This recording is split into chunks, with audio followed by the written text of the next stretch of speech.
Oi, gente! Nesse vídeo a gente quer falar um pouquinho com vocês sobre as nossas experiências transculturais nesses países por onde nós passamos. Eu tenho certeza que você que está aí do outro lado tem muitas dúvidas de como é fazer missões e estar de verdade no campo. Verdade. E tem muitas coisas que só vive quem é milionário e missionário, não é, amor? É verdade. Uma delas é o conhecimento, por exemplo.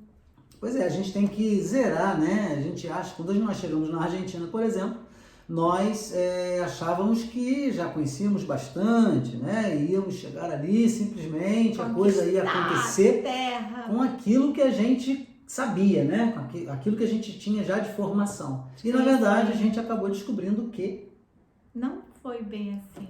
Tínhamos que zerar o nosso conhecimento. Quando você chega em uma terra onde a linguagem é diferente, onde as pessoas têm uma outra cultura. Por exemplo, no Brasil, o pastor também é músico. Então, dava uma nota e ele já sabia qual era a canção, sabia cantar, ministrar, tocar. Mas lá, quando nós chegamos, as canções eram em outro idioma.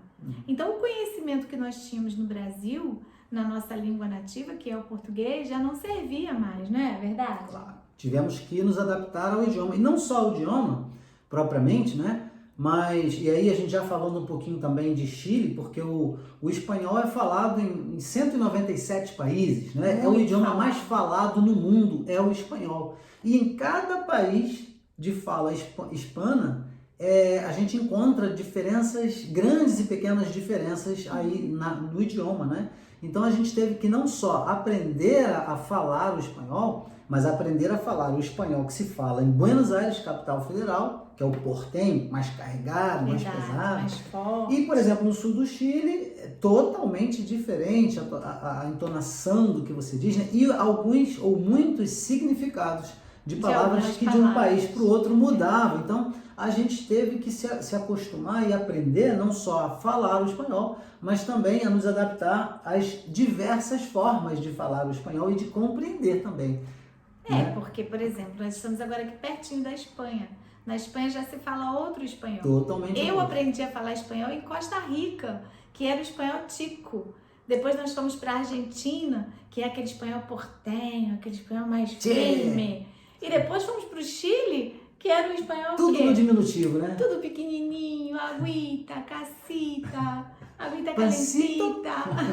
Muito lindo. Um carinho tremendo, né? Povo maravilhoso, foi experiência maravilhosa, mas é necessário que você que deseja e tem um chamado para fazer missões, aprenda o idioma do país aonde você vai.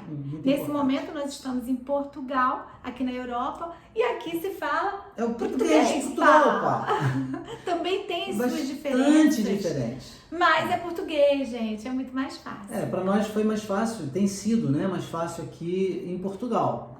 Agora, no idioma. Essa questão, né, a gente está falando um pouco sobre essa diferença de temperamentos, porque quando você fala de idioma, você acaba descobrindo um pouco também do temperamento, que é diferente. O temperamento do povo argentino em relação ao povo chileno, né? O argentino é um pouco mais impulsivo, né? Na verdade, a gente até inclusive aprendeu bastante com o povo argentino, que o argentino se tem uma dificuldade, um problema, ele resolve na hora, ele fala a verdade, doa quem doer, né? É bem sincero. Para nós era estranho, porque a gente via às vezes algumas situações onde a gente pensava, eles vão se matar. Mas aquilo se resolvia. E em 5 minutos já estavam se falando, já estava tudo bem, coisa que na cultura brasileira isso é bastante diferente. Às vezes a gente aparenta ser uma coisa quando na verdade é outra, né? E a gente aprendeu com o argentino a ser mais frontal, a dizer as coisas de forma mais objetiva, né? O povo chileno já é um pouquinho mais simples, um pouco mais humilde, ali mais devagar, né? Já ouve mais, é mais tranquilo. Em contrapartida tem outras coisinhas, né, que a gente acabou aprendendo ao longo dos anos. Cada país tem a sua particularidade. Então nada melhor do que você chegar no país e estudar, aprender. Quando nós chegamos em um país, a gente geralmente fica trabalhando durante um ano, durante um determinado tempo, em uma igreja. Apoiando, né? Trabalho de alguma igreja. Servindo ali aquele pastor.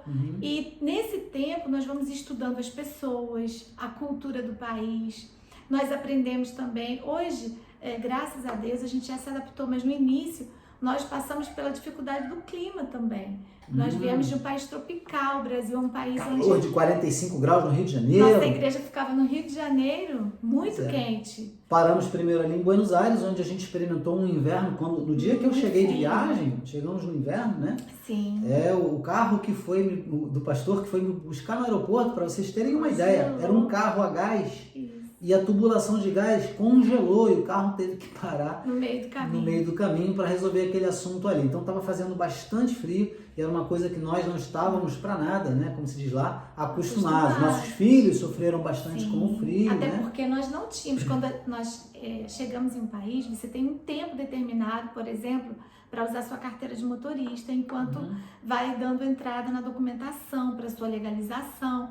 E nesse tempo você pode ficar acontecer de ficar sem poder dirigir, então você caminha muito a pé. Para quem não está acostumado a andar no frio, nós tínhamos que fazer visita, tínhamos que ir para a igreja, que era longe. Na época, por exemplo, do primeiro país, que foi a Argentina, não tinha Uber, então nós pegávamos ônibus, o ponto era longe. Tinha um remis, né, que era parecido, um serviço parecido serviço com de remis, mas era caro. Era mais caro. Missionário, gente, não tem dinheiro para ficar andando. Tem que se adaptar, né? tem que se adaptar. Tem que se adaptar, tem que aprender a se vestir de acordo com o país onde você estiver fazendo a obra. Depois no Chile, outra experiência mais difícil ainda, porque no sul do Chile, onde nós estávamos, fazia muito frio. Nós chegamos a pegar no inverno, no pico do inverno, né? No mais frio do inverno, cerca de 15 graus negativos durante a madrugada. Sim, porque nós estávamos próximos à Patagônia.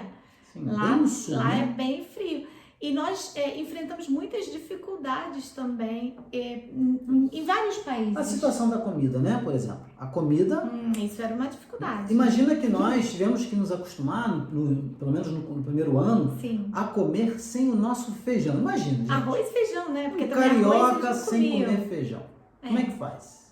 Foi complicado. Nosso filho mais velho, na época, né? Comia praticamente feijão, bebia feijão. Ou vai gostar de feijão assim lá no Rio de Janeiro. É verdade. E a gente não encontrava feijão para comprar, né? Até encontrava, mas assim, olha, você encontra em lugares difíceis. É difícil encontrar, mas encontra aqueles feijões que já tá ali há muito tempo, é velho, cascudo. Nós encontramos numa loja de produtos terra. naturais. Produtos naturais. Isso. Aí estão dentro daqueles sacos de 50 quilos. Não tem nada a ver com aquele feijão gente. duro, demorava para cozinhar, a gente colocava na panela de pressão, demorava 40, 50 minutos e não ficava bom. Tinha um cheiro ruim, era horrível. Aí a gente teve que ficar um tempão sem feijão. Até a gente descobrir, né? Depois de um tempo, eles começaram a vender feijão brasileiro, feijões bons, né? De qualidade. Mas aí a gente começou a comer. Mas demorou a gente chegar nesse Quando as pessoas iam nos visitar, nós pedíamos que levasse. O passaporte era trazer 1 quilo de feijão. E arroz, porque o arroz também eles comiam como salada. Aí você deve estar se perguntando, mas se eles não comem arroz e feijão, o que eles comem? Pois é. Então. Quando a gente disse que a gente comia arroz e feijão todo dia, eles falavam, como assim vocês comem isso todo dia? E eu falava, 2 vezes por dia, no almoço e na janta. É um absurdo para eles. Inclusive, na Argentina, eles nem gostam de feijão.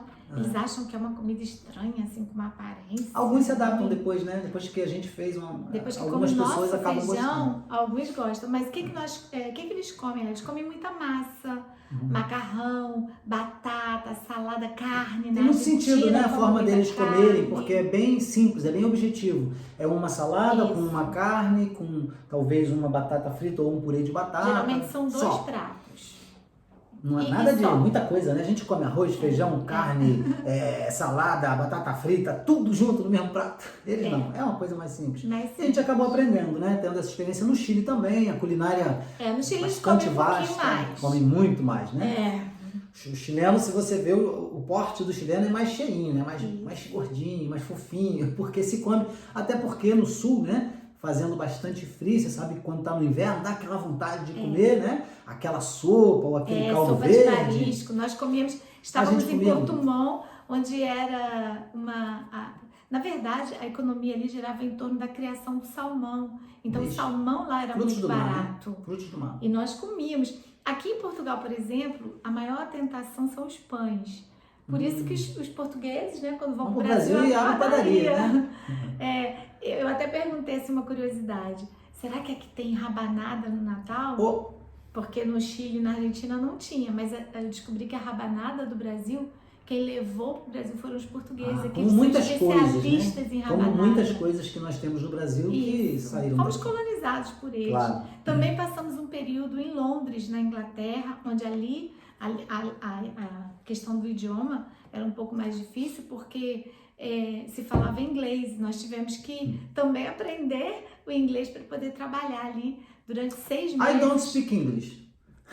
Sim, ele fala um pouco de inglês. Mas também, graças a Deus, ficou ali uma igreja plantada que hoje continua funcionando. E teve uma outra questão que é muito importante, que quando nós saímos para missões, nós enfrentamos desafio em diversas áreas.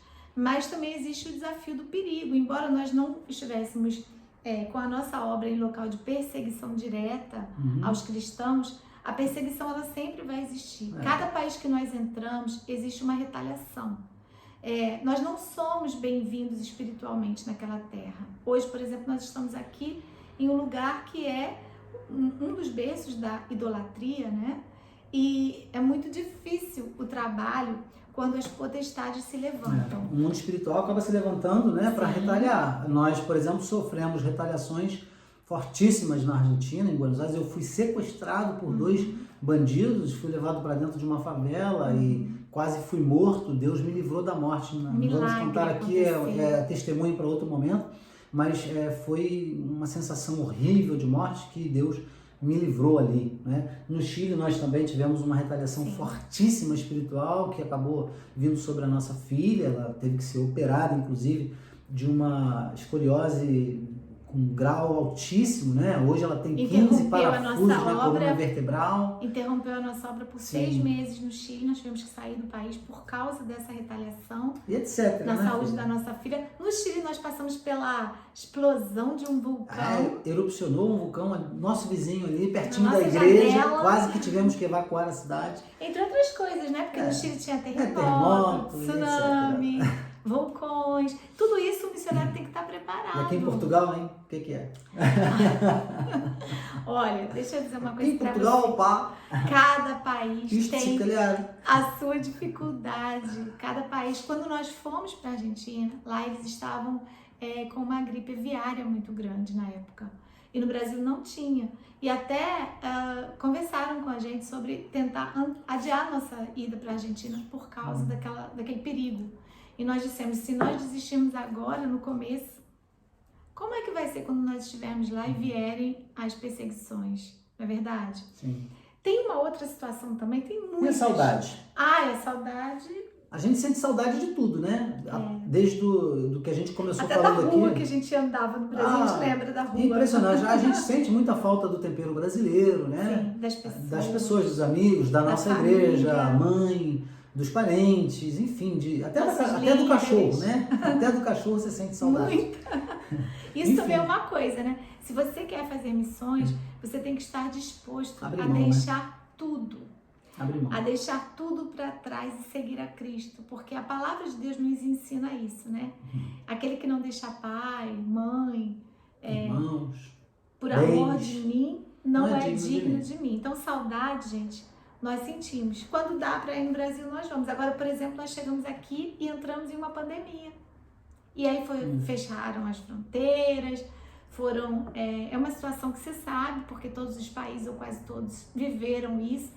Então, cada tempo é um tempo. Mas você vê, né, filha, que quando a gente faz o que Jesus declara nesse texto que você citou aí, o que acontece é que ele nos dá 100 vezes mais, né? De casa, de mãe, de pai, de irmãos, de terras, de tudo que a gente precisa. Ele nos dá em vida, né? Sempre vale a pena. E depois disso também a eternidade. É a promessa do Senhor Jesus. E nós nos baseamos no que ele mesmo determina lá em Mateus 28, 19 e 20, né? Portanto, ide, fazei discípulos de todas as nações, batizando-os em nome do Pai, do Filho e do Espírito Santo, e eis que estou convosco todos os dias até a consumação dos séculos, né? Essa é a ordenança de Cristo e, junto com isso, a sua promessa, né? Ele vai estar conosco. Então, todo desafio que a gente enfrenta, quando a gente vai para uma outra terra, para uma outra nação, para outra cultura, para obedecer o chamado de Deus, Ele sempre nos respaldou e sempre vai nos respaldar. Sempre. E você que está assistindo a gente nesse vídeo para conhecer um pouco mais sobre como é isso, né, de transculturar e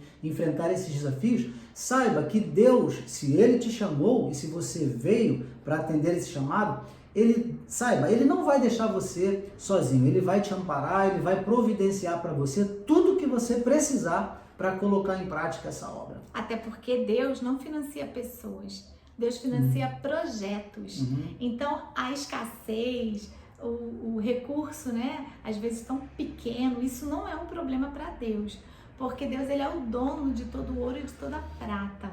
Tudo que nós realizamos até aqui, ou que Deus realizou através da nossa vida, né, porque nós não temos capacidade nenhuma de fazer o que foi feito, se não fosse a boa mão do Senhor conosco, foi através de milagre. Nós vimos a mão do Senhor em tudo o que nós fizemos, desde coisas pequenas como coisas grandes. Inclusive no Chile nós compramos a propriedade onde a igreja está estabelecida hoje, e em todos os países toda a obra que foi feita, ela foi feita sem recursos. Ela foi feita através de milagres. De milagre de Deus e de pessoas que se levantaram.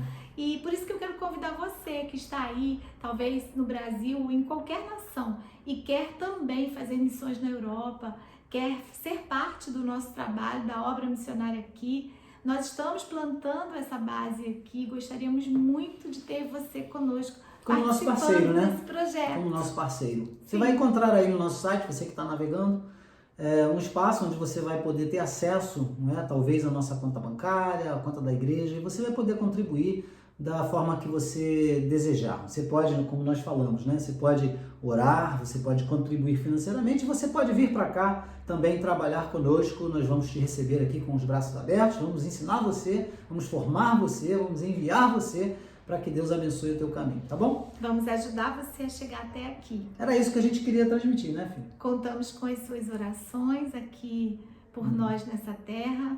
E cremos que aquele que começou a boa obra é fiel para completar. Que Deus te abençoe, tá bom? E continue navegando em nosso site. Fique com a gente. Fique com a gente.